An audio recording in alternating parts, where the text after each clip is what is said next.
So friends, the next session, this we will be discussing regarding the food physiology. So in food physiology, uh, first thing is the introduction. When we consider the food, say for example the plant food, the fruit or vegetables, when they are on the plant, growing means in development stage, the ripening is there. Some vegetables unripened we use, but other vegetables we use in the ripened form. Fruit generally, ripened fruit we use. So when they are on the plant, fruit or vegetables, or that their study, biological study, and once they are detached from the plant, they are taken from away from the plant, what are the physiological changes which takes place, like respiration, it will continue even after detachment of the fruit and vegetables from the plant, the transpiration, the evaporation of water, and the other changes which takes place after the fruit or vegetable has been harvested, means the post-harvested changes in fruit and vegetable, that comes under food physiology. So the in food physiology we will be discussing the morphological characteristics of the fruit and vegetable, then the post-harvest physiology of fruit and vegetables, then structural changes during growth and ripening of the fruits and vegetables, then the compositional changes during growth and ripening. So this we will be discussing under physiology. Then the morphological characteristics. What are the morphological characteristics? Once the growth, the cells are there, different cells. When they divide and grow, then plant after germination is take the mature shape. So this is the growth, and then plant get maturity. So the maturation and growth, both the stages, if we combine together, this is the developmental stage of the plant. Then in addition to development stage, the second stage comes the synthesis. When the anabolic changes, means the synthetic changes, they get converted or they get changed into catabolic changes. That is synthesis of the fruit or vegetable. Then the ripening, which is the later stage of the maturation and the first stage of synthesis. These are the physiological changes. We will discuss one by one of these changes. So growth and development include first the many cells. They make the body of the plant. Each cell consists living system, which is protoplasm. Then protoplasm consists cytoplasm and the nucleus. Now nucleus in the cell is the main components which regulate all the functions of the plant. Then the individual cells, they divide, then they differentiate, they develop into a particular type of cells and group of cells, and which are called tissues and organs. Then development of fruits and seeds. I have taken a flower. So different parts, the place where the flower where the flower is situated, this is known as receptacles. Then this is the petals are there, whole of or chain of small leaves which are known as sepals. They are green in color. Then there are other leaves which are colored. These are known as petals, and when combined together we call it corolla. Then there are males and female organs on the flower. These are the male organs which are known as stigma, and they contain pollen grains. And this is the female organs in the center, which is known as pistil, and tip of the pistil is known as the stigma. So what happens? The pollen grains from the stamens, they either through air or through the insects, they get entry onto the female parts, which is the pistil.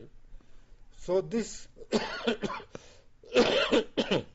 transfer of pollen grain from the male stamens to the female parts, pistil, is known as pollination.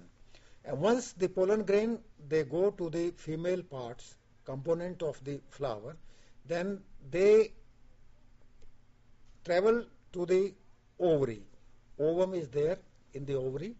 So the male germs, they go to the ovum and they meet the, we call this male cells, the stigma, and they combine together and zygote is formed. And zygote develops later into seeds, and the ovary as a whole develop into a fruit, mature fruit. Now this fruit may have single carpels, as in the case of cherry, or may have multiple carpels, as in the case of tomato. Now, so petal usually the colored, this is called the corolla. The stamens, pollen grain, the male germ cells are there. Then pistil is there, which is the female germ cells. And these parts, when the male and female cells, when they combine together, they form a zygote, and which develops into a fruit. Then physiology of growth and development. What happens that the carbon dioxide from the atmosphere and water which is there in the plant, they combine together in the presence of chlorophyll, and the energy is taken, which is about 673,000 calories. And after combining these three things, the carbon dioxide, the water, and the energy, in the presence of chlorophyll, synthesize the nutrients, which is carbohydrate. Now, after this synthesis of this carbohydrate, which is a simple sugar, then different organs of the plant, which are root, the stems, tubers, rhizomes, bulbs, cones, fruits, seeds, we eat them as our food in different forms. Then morphological changes during ripening of fruit. What happens that during fruit, when it is on the plant or whether it is plucked from the plant, there is a respiration. The respiration, the carbon dioxide is taken and the oxygen is liberated. So what happens, in other words, the oxygen is taken inside the plant and then carbon dioxide is liberated. This is known as respiration, exchange of CO2 and oxygen. Then transpiration is there, means water get evaporated and it comes to the fruit or vegetable from the plant. But once the fruit or vegetables is detached from the plant, then the transpiration still continues and water means there is a decrease in the water content and crispiness of the fruit or vegetable is lost because of the loss of water. Now the rate of water when it is lost from the fruit or vegetable, it decides the shelf life of the fruit or vegetable. What happens that when the rate of loss of water is very fast, say as in the example is peas, green peas, when they are stored, the loss of water is to the tune of about 60 milligram per hour per kg. So very fast loss of water is there. So the shelf life of peas, green peas, is not very long.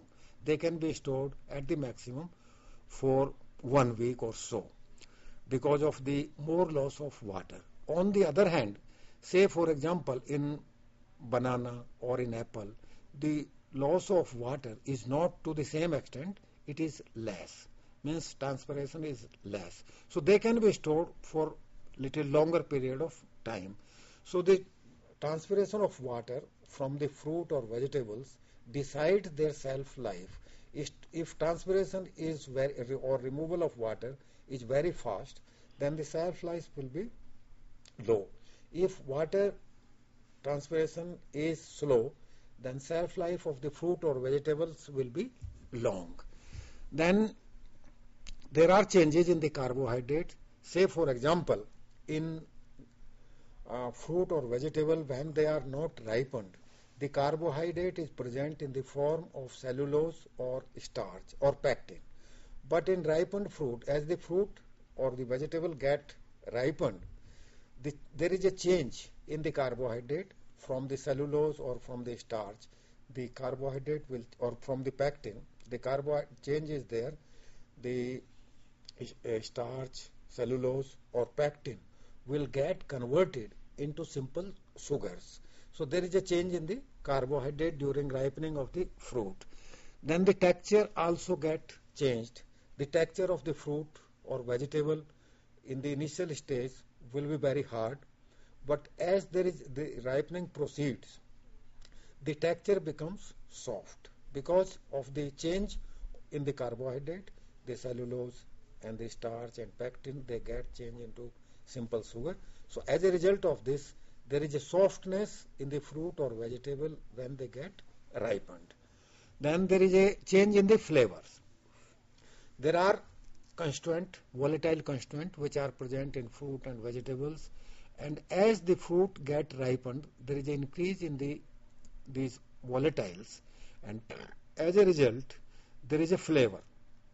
You get distinct flavor in, say, in mango. When mango ripens, there is a typical flavor which we like, and this is because of the increase in the volatile compounds in fruit, mango, when it get ripened. Then there are pigments in the fruits. Say for example in mango, yellow color pigment is there. Then there are carotenoids which may be yellow in color or which may be pink or red in color. So what happens when the fruit or vegetables they are ripened, there is an increase in the pigments,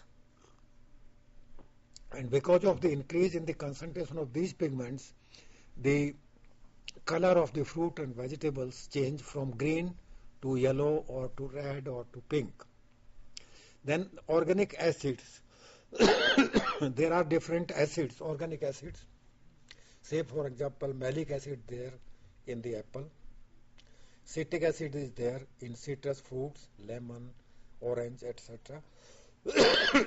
So these organic acids, either they get changed into sugars, and as a result of this, the fruit becomes sweet in taste. When these acids are there, fruit is has sour taste, but when these organic acid, they change into sugars, the fruit becomes sweet in taste. Then nitrogen compounds are there, the amino acids and proteins are there. So they may get increase, they may get decrease, or there may not be any change due to ripening of fruits. Then there is a change in the tannin. Tannin which is present on the coat of the fruit or vegetables, that is decreased as a result of ripening. Then there is an enzyme activity. It get increased during ripening of the fruit. Then the compositional changes during ripening and growth are there. Carbohydrate, starch, cellulose and pectin, as I have told you, they get changes into soluble sugars. Organic acid change into sugars. The amino acids and protein, they decreases. Lipids, which are also the constituent of the fruit or vegetables, they increase or decrease or remain constant depending on the type of fruit. Then chlorophyll, which is responsible for imparting green color to the fruit or vegetable, that disappears, and because of the appearance of other pigment, carotenoids, etc., there is a change in the fruit color from green to either yellow or pink or red. Then anthocyanin, flavonoids, which are the nutraceuticals or the phytochemicals, they are increased at the time of maturation of the fruit or vegetables, and they provide a protective function to the fruits, particularly because of the presence of these anthocyanins, the flavonoids, the nutraceutical characteristics in the fruit is there. Then pectic substances which are there in the peel, the total pectin decreases as a result of ripening, but soluble pectin and pectinate pectinate increases as a result of ripening. Then volatile compounds, as I have told you, ethylene, amyl esters, or formic, valeric, and capric acid, they got increase as the fruit get ripened. Now, what happens as a result of ripening of the fruit? It becomes more sweet in nature, taste. It becomes, there is a decrease in the texture, means texture becomes soft. There is a change in the color. Color becomes from green, it changes into either yellow or pink or red. Then there are changes, chemical changes takes place in the constituent, means carbohydrate, the complex carbohydrate or the polysaccharides, starch, cellulose, pectin, etc. They change into simple carbohydrate or monosaccharides. Then there is a change in the proteins, amino acids and protein. Their concentration decreases and there is a ripening of the fruit. The organic acids, citric acid, malic acid, etc., they get changed into sugar and their concentration increases. So fruit becomes sweet instead of sour as a result of ripening. So because of the ripening, these changes takes place in different constituents. Now, as a result of this ripening, the fruit becomes suitable for consumption. Vegetables, they become suitable for consumption. This is one category of the fruit or vegetables which we eat raw. But there are other categories of the fruit or vegetables which we cannot eat as raw vegetables or fruit, but we have to give processing treatment, means either we have to cook them or we give other treatment to them and we consume them after giving processing treatment. Now, the fruit or vegetables, when we eat raw, we have to store them in raw conditions. Say, for example, the banana, the apple, or the mango, they will be stored either at room temperature or in the cold storage. So, what are the changes which takes place during the storage of fruit or vegetables? They also comes under physiological changes, or they also comes under physiology of the fruit or vegetables. Now, as I have told you that there is a ripening, which is there when fruit or vegetables are there on the plant, but ripening still it continues when the fruit or vegetables are detached or they are plucked from the plant. This respiration means the consumption of oxygen or intake of oxygen and the liberation of carbon dioxide by the fruit or vegetables. It decides the, as I have told you, it decides the shelf life. If the ratio between the intake of oxygen and the liberation of carbon dioxide is very fast, then the shelf life is low. Now to store these fruits or vegetables for long period of time, we have to decrease the respiration rate, or we have to decrease the intake of oxygen. That can be done either by keeping these fruits or vegetables in the cold storage, means at low temperature storage, or by the controlled or by the changed atmosphere, which is known as controlled packaging, controlled atmospheric packaging, or the changed atmospheric packaging of the fruit or vegetables. Similarly, the transpiration of the or evaporation of the water from the fruits or vegetable can also be controlled to increase the shelf life of these fruits and vegetables. If we keep the fruit and vegetables at low temperature, so then what will happen in the cold storage? The evaporation of water will decrease, and as a result of decrease in the evaporation of water, the fruit and vegetables, they can be stored for very long period of time. So we store the fruit and vegetables in the cold storage to increase their shelf life, or we can evaporate the water. In some cases, we can evaporate the water from the fruit and vegetables, or we can dry these fruit and vegetables, and because of the decrease in the water, available water, the fruit or vegetables or the other food in the form of seeds or fruit can be stored for very long period of time. So the preservation of food also comes under physiology, that by decreasing the water content, either by decreasing the water content by drying or dehydration, or decreasing the evaporation of water from the fruit or vegetable by keeping them in the cold storage, or by inactivating the enzymes in the fruit and vegetables. How we can inactivate the enzyme? We can inactivate the enzymes and we can kill the microorganisms by heating the fruit or vegetables, as we do in the cooking of the food. So by giving the heat treatment, also we can increase the shelf life of fruit and vegetables. This is because of the inactivation of enzymes and killing of the microorganisms. So this also form a part of the physiology. Also, it forms a part of food chemistry. So how we can preserve the fruit and vegetables for longer period of time, either by decreasing or dehydration, decreasing the water by dehydration or drying, or we can decrease the evaporation of water from the fruit and vegetables by keeping them or by storing them at low temperature, as in the case of cold storage.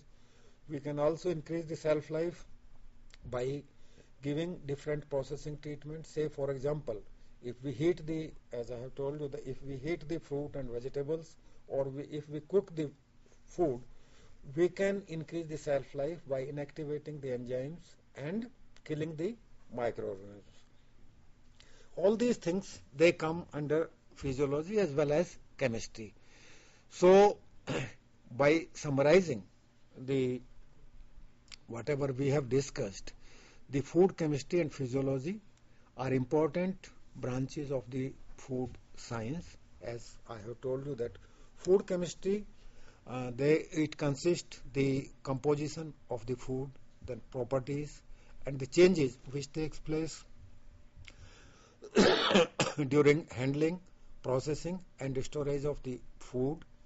Then the adulteration or contamination of the food get adulterated either intentionally. Some traders, they add certain things which are cheaper, or unintentionally something may be added to the food, or food may get contaminated. So this adulteration and contamination food also is included in the food chemistry. Then the food physiology, the changes which are there, the development of the fruits and vegetables on the plant and their ripening, etc., and the post-harvest changes in the fruit and vegetables, this comes under food physiology. So food chemistry and physiology together, they make a very good combination of these two sciences to preserve the food and to make the food better for consumption. So this is regarding the two sessions of food chemistry and food physiology. If there are questions, then myself and Dr. Saluja, we will be happy to answer your questions. Thank you, sir. Now we have covered you've covered the food chemistry and physiology very exhaustively. We started with the food chemistry, then you even started with the different food chemists who had contributed to this. Then what is the need for the food chemistry? Because in food processing, the food chemistry plays the role of why. That is, it gives the behind the screen all the information is the food chemistry plays the role. Then you started with the different components, that is carbohydrates, the constituents, carbohydrates, proteins, fat, minerals, and vitamins. And as you mentioned, that the minerals and vitamins play an important role in the fruit and vegetables because of good percentage of good value of the minerals and vitamins. They are known as the protective foods are there. Then in food detail, then you mentioned about the all the constants in food, the carbohydrates. You classified them into that is monosaccharides, then oligosaccharides, disaccharides, and the polysaccharides. Particularly in the starch component, pectin, and the pectin plays an important role in the fruit and vegetable processing, particularly. So, like when you are manufacturing the jam, so the quantity of pectin also plays an important role. So that's why the composition of these things are very important. Like carbohydrates, when the starch will be changing into the simple sugars, the body of the fruit will become soft. Similarly, the acids will also change to sugar. You will get the sweet taste. So these are the things which we explained you are important to understand the value of food chemistry. Then we came to the Dr. Sindhu very well explained the protein component. That is, it contains that how the simple, then conjugated, and then the complex proteins are there from amino acids. Then it keeps on going. So the proteins, we all know the nutritional importance is there, that they give you the body building for the cells is there, they are required. But they also play the role in the food preservation also. So what type of role? Like the browning reaction which take place because of the sugar and amino groups. So this was also explained to you. And then the other, sometimes other role which played by the presence of proteins may not be in the fruit and vegetable, but in a food chemistry there could be some, where the high dose is there could be some anti-nutritional factor which are more or less proteinous, could be proteinous in nature, could be there. Then the good advantages with the this with the protein, particular nutritional importance was explained. Then the lipid component was also explained, that they are soluble in organic solvent and what role they. In fruit and vegetable, the lipid percentage is very less, but then they can play an important role when we prepare a different type of products, blended or new type of functional foods when we are preparing, and then the ready to eat foods, fruit and vegetables are coming. So then this is the food chemistry component we explained. Then we explained about the food physiology. In the food physiology, that is how the maturation takes place. Then what are the different physicochemical, the reactions like respiration, transpiration, and those reactions, and how the fruit and vegetables will lose the moisture, and how they change into sweets. These things were also covered into the detail. So this is about the food chemistry and physiology is there. Now, maybe if there are not some, I will request Dr. Sindhu to particularly explain about the protein components in the nutraceuticals. What is the importance in the fruit and vegetables, sir?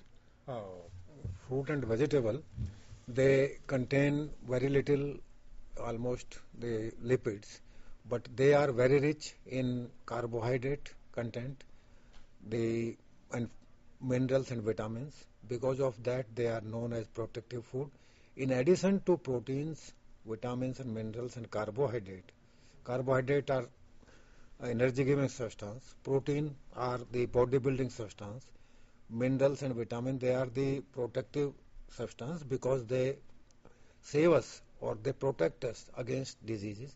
Then in addition to minerals and vitamins, there are certain other constituents which are known as protective substances, and because of the presence of this, or they may also be termed as nutraceuticals or phytonutrients, because of these, the fruit and vegetables, they protect us against diseases. As I have told you, that antioxidants are present in fruit and vegetables in sufficient amount, in considerable amount.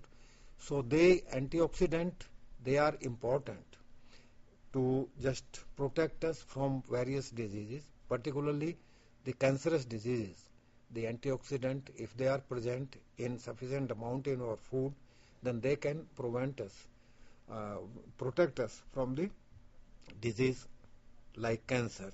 So the protective foods, or you can say the presence of nutraceuticals or the phytochemicals in our food is important.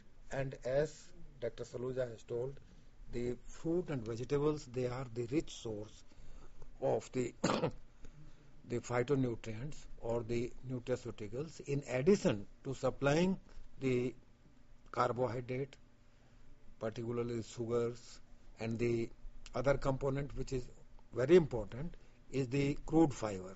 Crude fiber gives us, uh, helps us in the digestion of our food.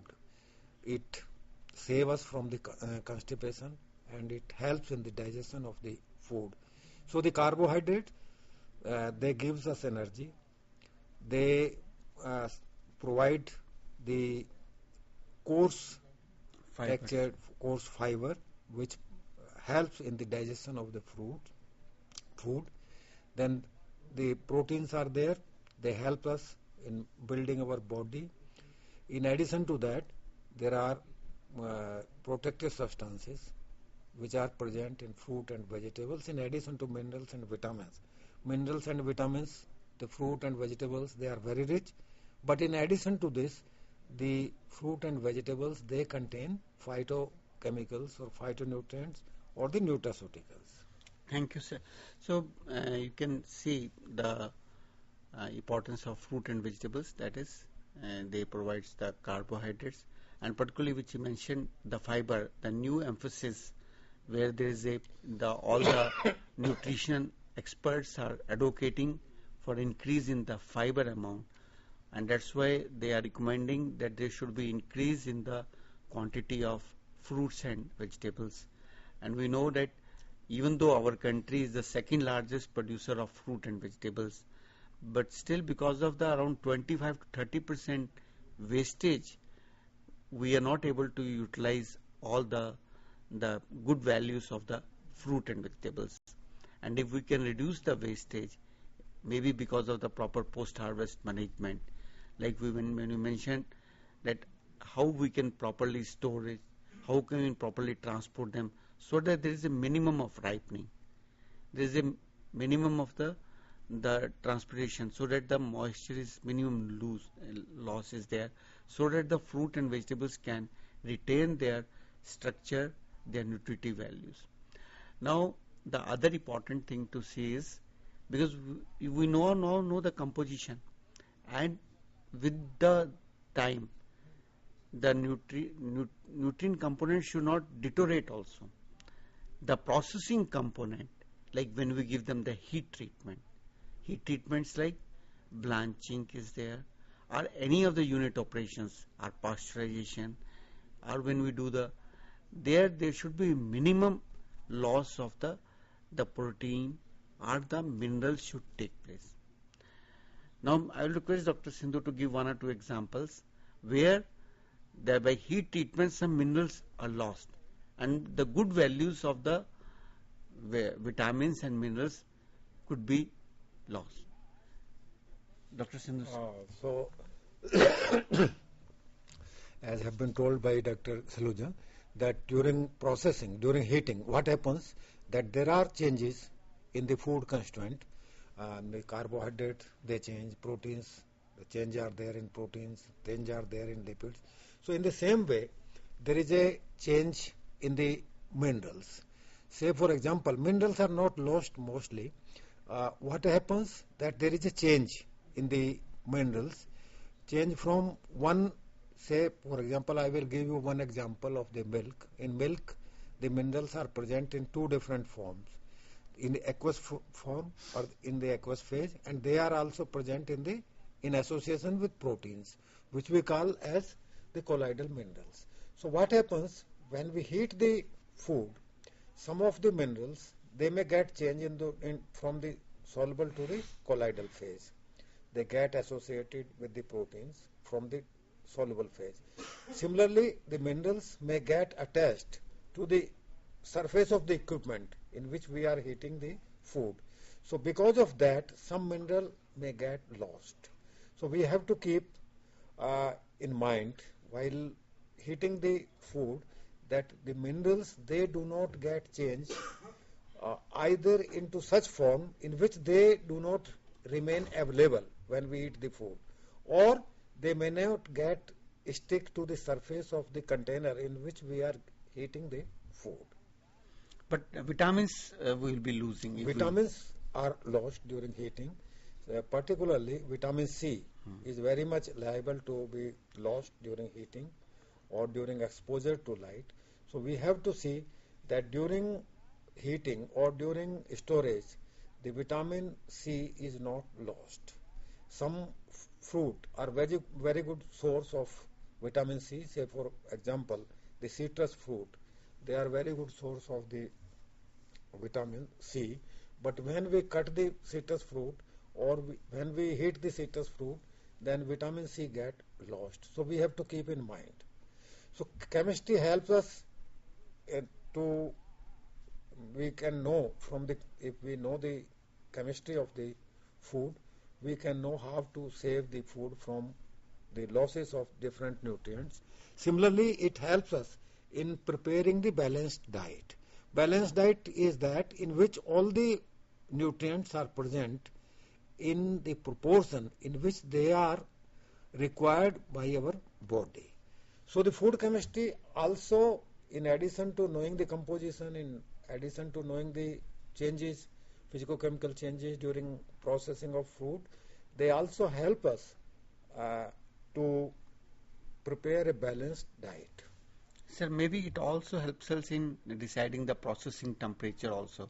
Processing like temperature. if we are taking any formulated food and if the carbohydrate and the percentage of protein is very high, then the processing temperature should be such that there should be no browning should not take place. Yeah. Or this type of, maybe this will also, the chemistry also guides us in selecting the Processing treatment. Processing What treatment. should be the conditions during processing of a particular food. And then similarly for the storage also, that like we know that at the higher temperature the rate of reactions are high, so the macrobiological growth will be also high, and there could be the less shelf life of the product will be there.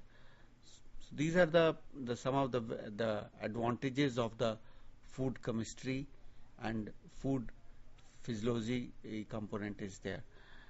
And maybe if some questions are there, you can write to us and you can ask us the questions. And with this, we'll conclude the component. Maybe I will request Dr. Sindhu to again summarize the overall in a 1 or 2 minutes, please. Thank you, Dr. Saluja. So we have discussed today the component of food chemistry and food physiology. What is the importance? So the food chemistry give us information regarding the composition of the food, the properties, physicochemical properties of the food, and the different changes which takes place in the food during processing. And it helps us in planning the diet and formulating the balanced diet.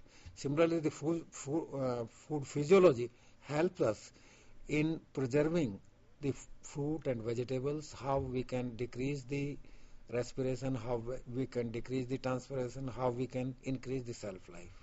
Thank you. Thank you.